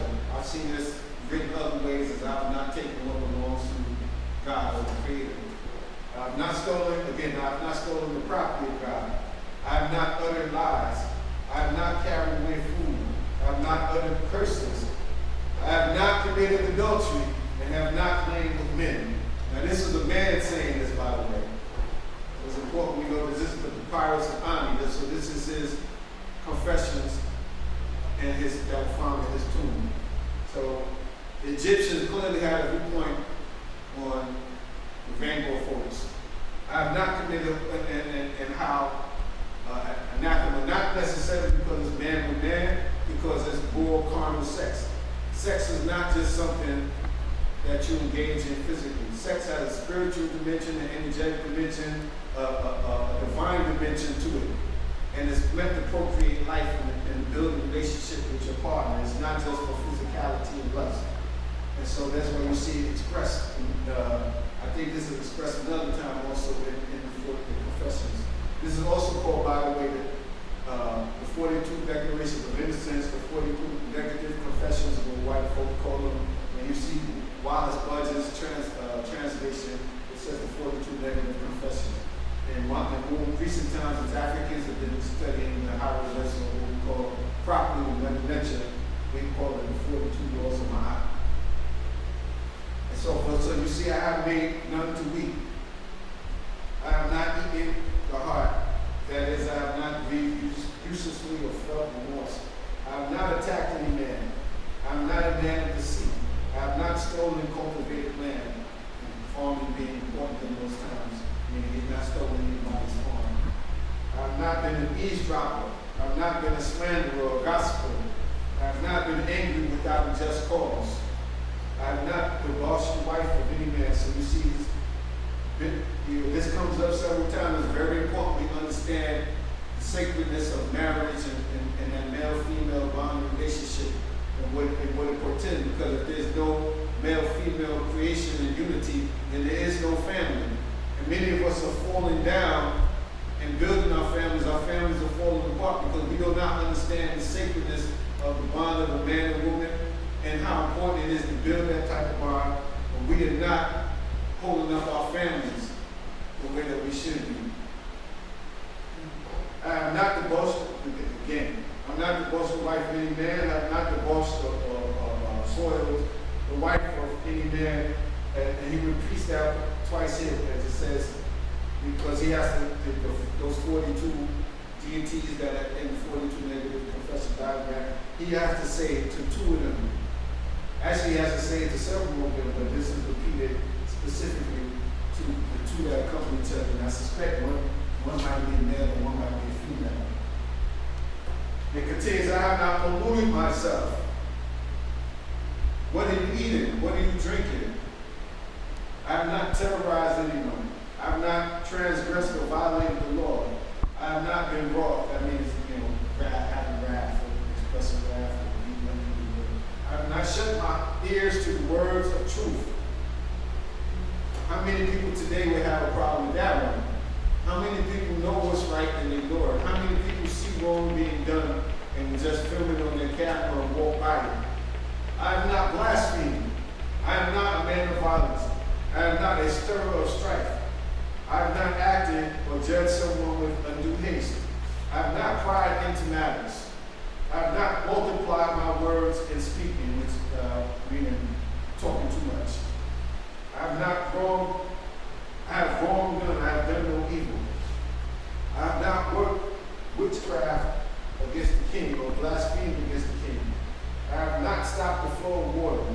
Again, with respect for nature, respect that other folks have to use. And this will be very important in a place where now, when they have irrigation systems, and it might go through your property, but somebody else down the line is dependent on that water reaching them. So this could be this is a violation of our understanding of the community. You stop the water, that means the next folks down the line can't get it.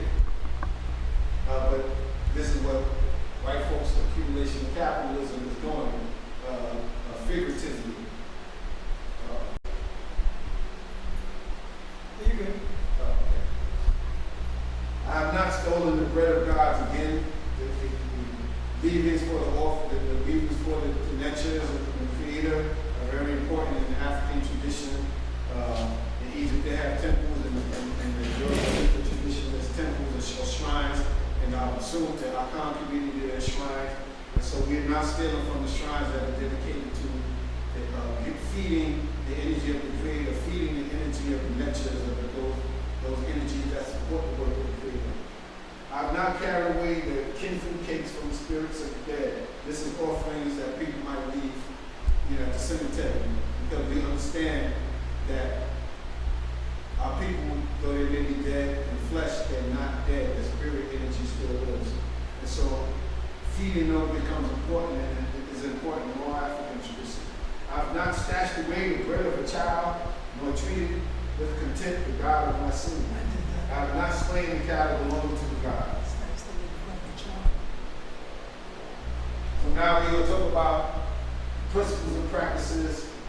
And these will, some of you might notice, but I put up 3 different covers. When I first bought it, it had this cover.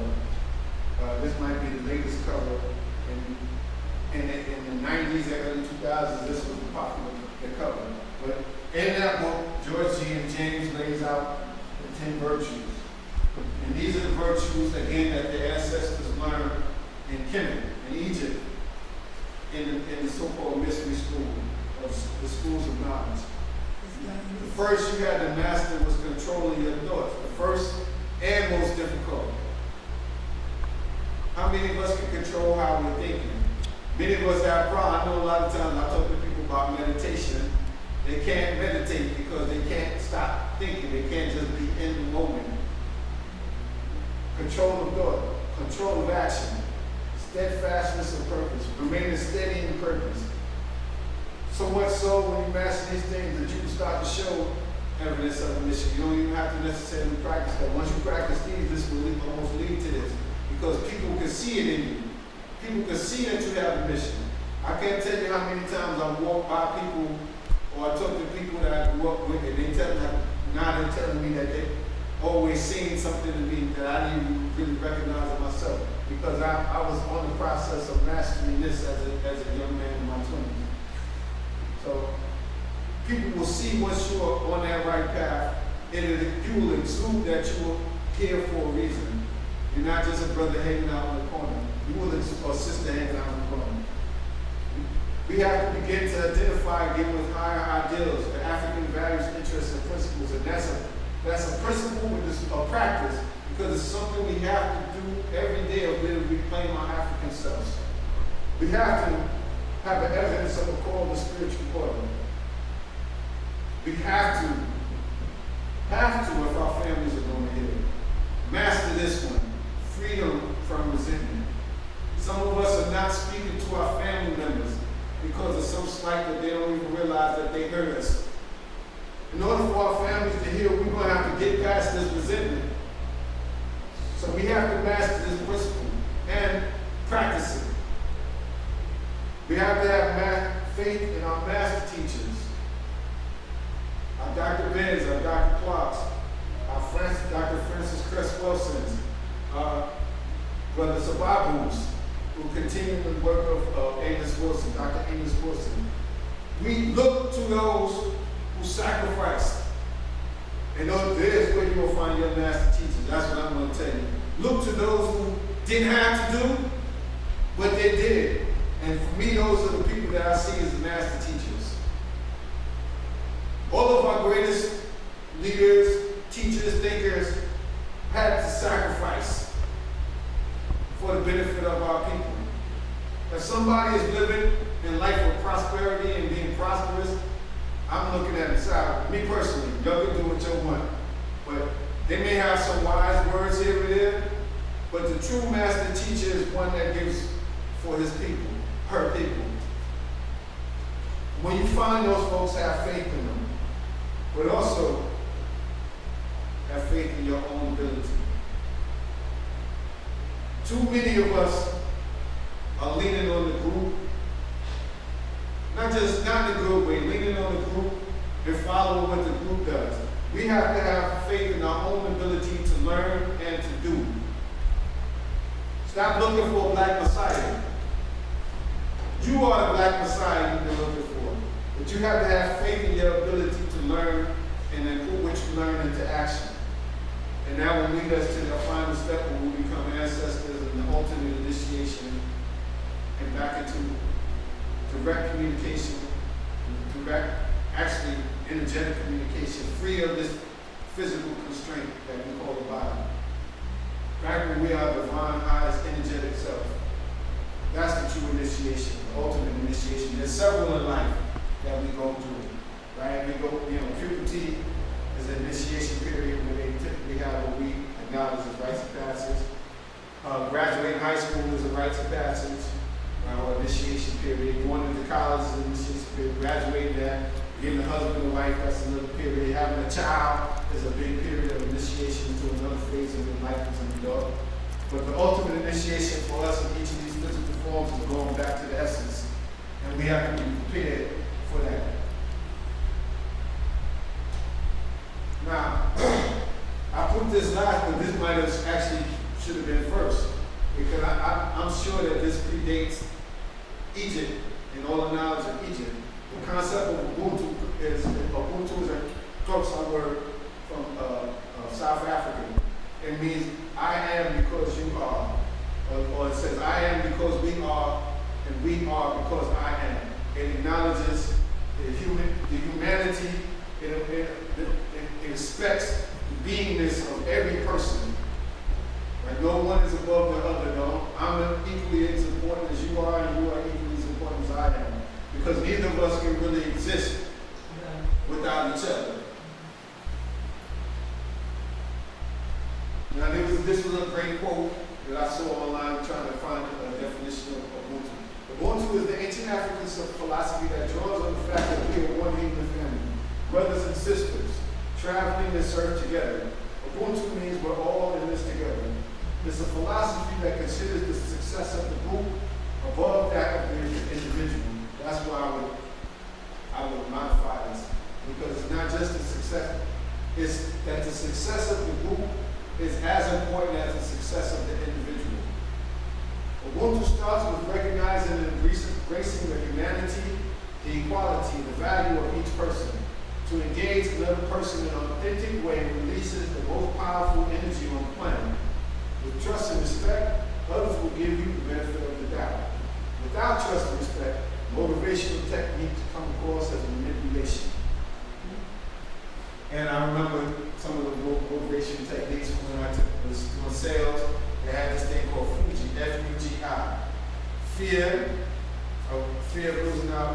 fear, urgency, you use urgency, a sense of losing, and you don't take advantage of it in this moment. The G was greed, appeal to people's greedy nature to make it sell, and then indifference. Indifference was basically, okay, well, you're gonna miss out. I feel sorry for you, but you're trying to do reverse psychology. And that's when you don't have Ubuntu, you have to rely on manipulating people to buy something. And that's what capitalism is all about. This is the great quote that I want to see. Desmond Tutu says, a person without Ubuntu is open and available. A person with Ubuntu is open and available to others, affirming of others, does not feel threatened that others are able to do good. For he or she has a proper self-assurance that comes from knowing that he or she belongs in a greater whole and is diminished when others are humiliated or diminished. Isn't that great African thinking? I can't say that we lost it, that not enough of us are practicing that. This is where we need to be. We belong to a greater whole, and we're diminished when others are humiliated or diminished. Imagine if our community here just thought like that, that we just woke up tomorrow and everybody in our community was thinking like this. How much better off would be the African people in that style? And this is from azfolks.com. If you're interested in going, you can find it in a minute. Iwapele, this is the final principle. This is now, we did East and North Africa, we did Central and South Africa. Iwapele comes out of the Yoruba or Ifa tradition of West Africa. Iwapele means basically good character. In the spiritual tradition of Yoruba people, it means that one must develop good character, a God character. And this is a continuation of the spiritual sciences taught in Kemet, to the Subiti, aka the Pharaoh. I left out the Biti, BTY. You might see it spelled differently, but I try to maintain, because in the middle mention of the hieroglyphs, there's not really vowels. And so we kind of get the sound from saying these all together. So I left out BTIY. You might see it written differently by someone who's a skilled linguist, but the Subiti is the proper name for what they call the Pharaoh, as I said earlier. It was taught to the Subiti in the leadership class so they will rule justly, wisely, and in harmony with Ma'at. In the Ifa system, everyone, regardless of their title or stature in the community, are expected to strive to attain good character in their interactions with other human beings, with the Creator, with their ancestors, and all the other beings in creation, animals, natures, etc. We come from a deep understanding, family, and if only we can get back to this understanding, then we'll be able to put ourselves in our proper place, because we are, as I said the last time I was here, we are the mothers and fathers of what? Civilization. Civilization of humanity itself. And until unless African people can reclaim our primacy, now, don't look at this as us saying that we're superior, although we are superior. Primacy means that you were first. That's all it really means. At the head of the human family, with this well-developed emphasis on spirituality, controlling our interactions with the material world, we will continue to be behind the 8 ball, trying to lead the Western world by being a pale copy of the Europeans. Worse, the world, and we don't get right back where we're supposed to be, the world will continue to descend into a toxic, global, warm place that will eventually Western culture's attendant greed and conspicuous consumption will make human life untenable. So we have to get back to where we are. We are the mothers and fathers of humanity. When the mother and father doesn't control the house, all chaos breaks loose when children control the house. White folks think like children, me. And they don't care about what else happens to anything else. So if we don't correct this, the universe is going to correct this. And as I was saying to my older sister here, we're not going to like it, but the universe corrects it. Because in the process of taking them out, it's going to take some of us too. So, family, let's think on these things. I hope what I gave you tonight will nourish you, and encourage you to look deeper into your African culture, your African values, interests, and principles, and to make a change in your lives and hopefully in your family's lives to move forward in my eye. So I pray to your God, I pray to our ancestors, talk to your elders and meditate on these things and for the answers that you see and for growth.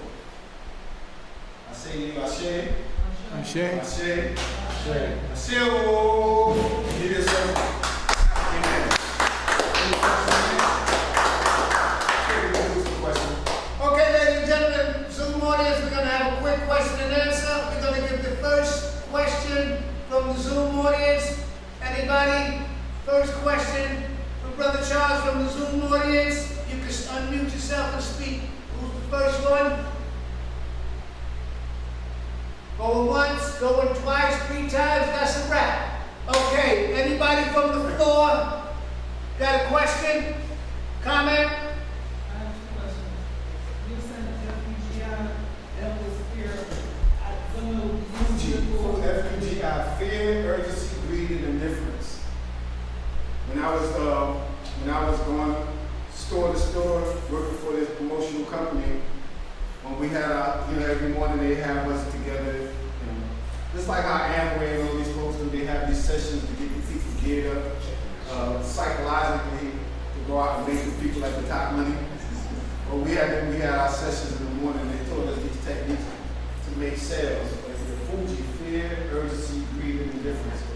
And that stuck with me for all these years because I was just like, wow. Wow. I mean, I had already begun my journey into African thought. Yes, What was the NSWT? Nasup, Biti, B-I-T-Y, that's a separate word.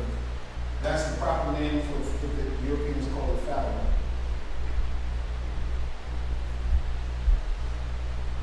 NSWT, B-I-T-Y. You might see it spelled, some people have vowels in there, or you might spell it in. You might spell it S-S-U-T. And you put an I in the middle of the B and T. Oh, NESSUIT? Huh? NESSUIT? Say it again. NESSUIT? I never saw that spelling, but there's somebody might spell it that way. N-S-W-T. And then Biti is B-T-Y. Some people might have B-I-T-Y because they added a vowel. Depending on who's writing it, they might spell it differently, but the pronunciation is Nasup-Biti. That's the kinetic word for pharaoh, Egyptian word for pharaoh. Okay. Anybody from the Zoom audience? Question? Anybody from the Zoom audience? Elders get to it. You're on mute, Elder. All right.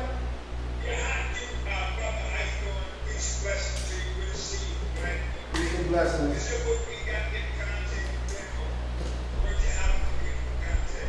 With me?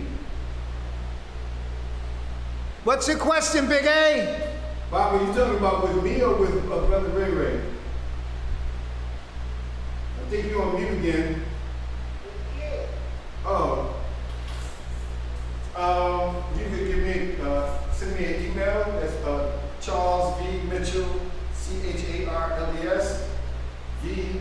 Mitchell, M-I-T-C-H-E-L-L, @gmail.com. Again, that's Charles V. Mitchell @gmail.com. I'm going to try to type it into it.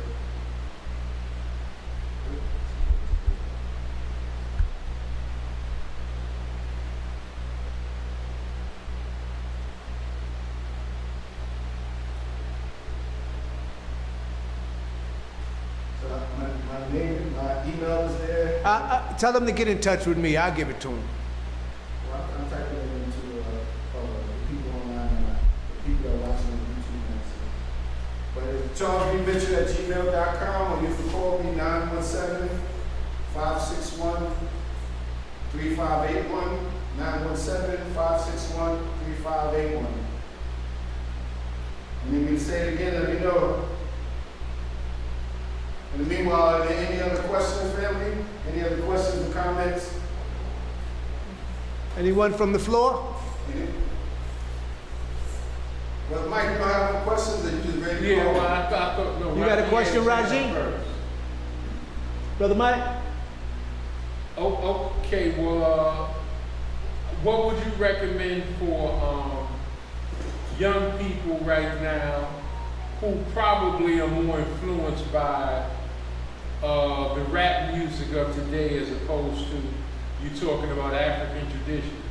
If they are genuinely, influenced, that's what they listen to first thing in the morning to late at night, their thing is more rap than reading African tradition, what would you suggest in that situation? Well, the expression of culture that is rap music, because rap music is not culture itself, it's an expression of culture. Culture is the thoughts of the people, values, interests, and principles. These other things are expressions. Fashion is an expression of our culture. Music is an expression of our culture. So I got current answer and past answer. Current answer is for folks that are influenced by hip hop. If you want to get some positive energy, there's some young folks like the Sisters Oshun, OSHEN. It's a duo that's putting out some phenomenal music. So if you like hip hop, you would definitely like that. There are a couple of other sisters. There's a young brother, a younger brother. What's his name? He's from I think Texas, and he and his wife do a lot of videos and they do pastels. Forgot what the brother's name, but if you contact me, I'll look up his name and I can tell you his name if you're interested in that. But there are a lot of young people doing positive music now. Not enough on the radio, unfortunately, but there are some that are doing some really good positive music out here. And if you feel like the second part of that is the past, I would suggest people go back and listen to X-Clan. Go back and listen to KRS-One. You can go back and listen to the early hip-hop and how the early hip-hop talked about, and I think we talked about this the last time I was here. Early hip-hop talked about current contemporary problems, but it did not glorify them. Right? You remember we talked about that? It talked about what was going on in the hood, but it didn't make it pretty. It didn't make you want to do it. It just was like the neighborhood jelly, the neighborhood grill, telling you what's going on in the hood. And even those that told the story also told you, how these things go wrong, or how living this lifestyle, how chasing after women can go wrong, or how chasing money can go wrong. The early hip hop talked about that, so if they're real hip hop heads, they need to go back and listen to some of the early The Message. Go back and listen to White Lines. Go back to KRS-One and listen to some of that. Even the party, go back and listen to some of that party music that's not talking about shooting and stuff. I'd rather our kids be partying and having a good time dancing or whatever than what's being promoted now. Like the battle rap is not even the same. The battle rap, we have a battle in the ending, each other that or whatever. And it wasn't the battle rap. We was talking about how nice you are, or how handsome you are, or how smart you are. Now the battle rap is like, I'll murder you, I'll destroy you, I'll come shoot up your hood, I'll shoot your mama, and I ain't gonna say the rest of that. But even the nature of the battle rap is so destructive and violent now. Go back and listen to some old battles and see what I'm talking about. You can see what I'm talking about. But this is for the young folks that might be into hip hop. And a lot of this stuff is on YouTube now, so you can check it out. Or you can go find Ralph McDaniels. He got a video encyclopedia of hip hop. He can show you things from the early days up to the present. But the very nature of hip hop nowadays is not the hip hop that I grew up with. That was more nurturing in life. It wasn't perfect, but it was a matter difference than what we got going on the radio now. But like I said, there are artists like Oshun and the other folks like the brother whose name I can't remember that's coming out of Texas that are putting out some real positive music that's contemporary. The sound is contemporary, so for a younger person, that might be something you need to look for to have to listen to. Even Tupac, some of Tupac, I don't like old Tupac. Dear Mama, I love that song. No doubt, Love Dear Mama. no doubt. Love that song. That's a beautiful song. Any other questions? Anybody else on the line have a question? That's a wrap. All right, if not, family, thank you all for coming.